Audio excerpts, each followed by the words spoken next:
আসসালামু আলাইকুম। বাংলাদেশ বেতার, রাজশাহী। স্থানীয় সংবাদ পড়ছি জিহাদ জনি।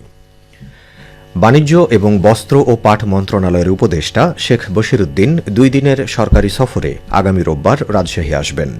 তিনি ওই দিন বিমানযোগে সকাল 10:30টায় শাহ মখদুম বিমানবন্দরে এসে পৌঁছবেন।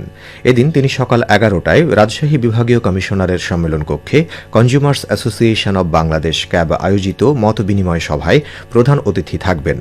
পরে তিনি দুপুর 2:15টায় টেক্সটাইল ভোকেশনাল ইনস্টিটিউট পরিদর্শন করবেন। বাংলাদেশ রেশম উন্নয়ন বোর্ডের সম্মেলন কক্ষে দুপুর 2:30টায় বাংলাদেশ রেশম উন্নয়ন বোর্ডের কর্মকর্তা কর্মচারীদের সাথে পরিচিতি ও মতবিনিময় সভায় অংশগ্রহণ করবেন।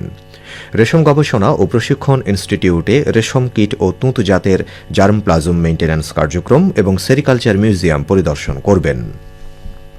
পরদিন সোমবার সকাল 9টা থেকে 4:30 পর্যন্ত তিনি টিসিবির ফ্যামিলি কার্ডধারী উপকারভোগীদের হোম ভিজিট করবেন।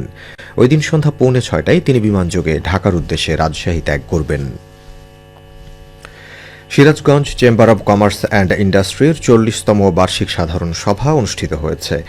আজ সকালে চেম্বার অব কমার্স অ্যান্ড ইন্ডাস্ট্রির সম্মেলন কক্ষে বার্ষিক সাধারণ সভায় প্রধান অতিথি হিসেবে উপস্থিত ছিলেন জেলা বিএনপির সভাপতি ও সাবেক সংসদ সদস্য Rumana Mahmud. Chamber of commerce and ইন্ডাস্ট্রির ভারপ্রাপ্ত প্রেসিডেন্ট সাইদুর রহমান বাচ্চুর সভাপতিত্বে সাধারণ সভায় পরিচালক, সদস্য ও সাধারণ ব্যবসায়ীরা উপস্থিত ছিলেন। প্রধান অতিথি তার বক্তব্যে বলেন, আগামী দিনে উত্তরাঞ্চলের শিল্প, বাণিজ্য তথা অর্থনীতিতে নেতৃত্ব দেবে সিরাজগঞ্জ। এ জেলার ব্যবসায়ীদের স্বার্থ সংরক্ষণে ভূমিকা রাখতে হবে চেম্বার অব কমার্স অ্যান্ড ইন্ডাস্ট্রিকে। নওগাঁয় চালের বাজার তদারকিতে টাস্ক ফোর্সের অভিযান শুরু হয়েছে।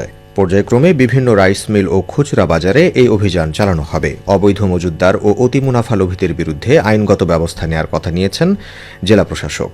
এ নিয়ে শুনুন নওগাঁ জেলা সংবাদদাতার একটা বিশেষ প্রতিবেদন। ভরা মৌসুমে ধান চালের অবৈধ মজুতের প্রভাবে মাঝে মধ্যেই খুচরা বাজারে ঊর্ধ্বমুখী হয় চালের দর। তাই এবার আগে ভাগে আইনি পদক্ষেপ নেওয়া হচ্ছে বলে জানান নওগাঁর জেলা প্রশাসক মোহাম্মদ আব্দুল আওয়াল। আমাদের এই টাস্ক ফোর্সে আছে পুলিশ, আনসার, বিজিবি, খাদ্য অফিস এবং আমাদের নির্বাহী ম্যাজিস্ট্রেট সকলের যৌথ সমন্বয়ে একটা টাস্ক ফোর্স আমরা করেছি। সেই টাস্ক ফোর্স আজকে থেকে অভিযান শুরু করবে। আশা করি এই অভিযানের সুফল আপনারা খুব শীঘ্রই পাবেন। তিনি বলেন, সরকারিভাবে বেঁধে দেওয়া চালের দর যৌক্তিক, এর বাইরে কোথাও অসামঞ্জস্য পাওয়া গেলে ব্যবস্থা নেবে টাস্ক ফোর্স কমিটি। সরকার যে মূল্য নির্ধারণ করে দিয়েছে, ধান থেকে চাল উৎপাদন করতে যে পরিমাণ কস্টিং আছে সেটাকে কিন্তু একে জাস্টিফাইড করে দামটা নির্ধারণ করা হয়েছে। কাজে এই দামের বাইরে কোনোভাবেই 1 টাকা দাম নেওয়াটা হচ্ছে অবৈধ। চলতি মৌসুমে সরকারি গুদামে ধান চাল সংগ্রহ করতে ধানের কেজি 33 টাকা ও 47 টাকা সিদ্ধ চালের দর নির্ধারণ করেছে সরকার। শফিক ছোটন, নওগাঁ জেলা সংবাদদাতা, বাংলাদেশ বেতার, রাজশাহী। বগুড়ায় সবুজ মাঠ মনোমুগ্ধকর হলুদ সরিষা ফুলে ছেয়ে গেছে। আপন মহিমায় মৌমাছি ছুটছে পুরো ক্ষেত জুড়ে। বগুড়ায় কৃষকেরা এখন স্বপ্ন দেখছেন সরিষার বাম্পার ফলনের। কৃষকরা অধিক ফলনের সঙ্গে লাভবান হতে সরিষার ক্ষেতে সময় দিচ্ছেন। কৃষি বিভাগ বলছে, এবার ফুল ভালো ধরায় সরিষার বাম্পার ফলনের সম্ভাবনা রয়েছে। বগুড়ার উৎপাদিত বিভিন্ন সবজির সুনাম রয়েছে দেশ জুড়ে, তাই কৃষকরা ছুটছেন লাভজনক তেল জাতীয় ফসল সরিষা চাষের দিকে। চলতি মৌসুমে প্রতি বিঘা জমি থেকে গড়ে 6 থেকে 7 মণ হারে সরিষার ফলন পাওয়ার সম্ভাবনা রয়েছে। বগুড়া জেলা কৃষি সম্প্রসারণ অধিদপ্তরের উপসহকারী কৃষি কর্মকর্তা ফরিদুর রহমান ফরিদ জানান, চলতি মৌসুমে বগুড়ায় 47,050 হেক্টর জমিতে সরিষা চাষের লক্ষ্যমাত্রা নির্ধারণ করা হয়েছে।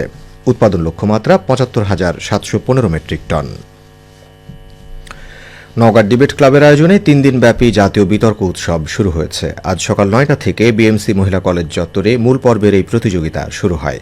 23টি ভেন্যুতে একযোগে শুরু হওয়া এই বিতর্ক উৎসবে দেশের বিভিন্ন স্কুল ও কলেজের 20 জন এবং বিশ্ববিদ্যালয় পর্যায়ের 26 মিলে মোট 46টি দলের হয়ে 138 জন বিতার্কিক অংশ নিয়েছেন। বিচারক হিসেবে খ্যাতিমান 40 জন বিচারক দায়িত্ব পালন করছেন। সংশ্লিষ্টরা বলছেন, গতকাল ঐতিহাসিক পাহাড়পুর বৌদ্ধবিহার চত্বরে এই প্রতিযোগিতার উদ্বোধন করা হয়। আগামীকাল নওগাঁ সদর উপজেলা পরিষদ হলরুমে পুরস্কার বিতরণের মধ্য দিয়ে এই উৎসব শেষ হবে। উৎসব ব্যবস্থাপনায় প্রধান পরামর্শক হিসেবে সংগঠনের সাবেক সভাপতি আরিফুল করিম সিয়াম, বর্তমান সভাপতি তানজিম বিন বারি ও সাধারণ সম্পাদক আরমান হোসেন দায়িত্ব পালন করছেন। খেলার খবর ফুটবল। অনূর্ধ্ব ১৫ জাতীয় ফুটবল লিগে ২০২৫-এর নাটোর জেলা দল গঠনের লক্ষ্যে খেলোয়াড় বাছাই কার্যক্রম আজ শুরু হয়েছে। নাটোর শঙ্কর গোবিন্দ চৌধুরী স্টেডিয়ামে বাংলাদেশ ফুটবল ফেডারেশনের তত্ত্বাবধানে জেলার ৭টি উপজেলা থেকে আগত ৫০ জন খেলোয়াড়দের মধ্য থেকে নাটোর জেলা দল গঠন করা হবে।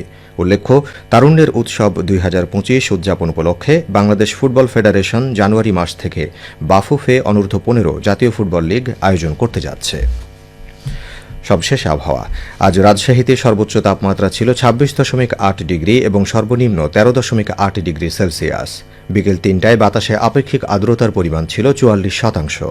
রাজশাহী ও পার্শ্ববর্তী এলাকায় আজ সূর্যাস্ত সন্ধে ৫টা ২৫ মিনিটে। সংবাদ শেষ হল। আমাদের পরবর্তী স্থানীয় সংবাদ সন্ধে ৭টায়।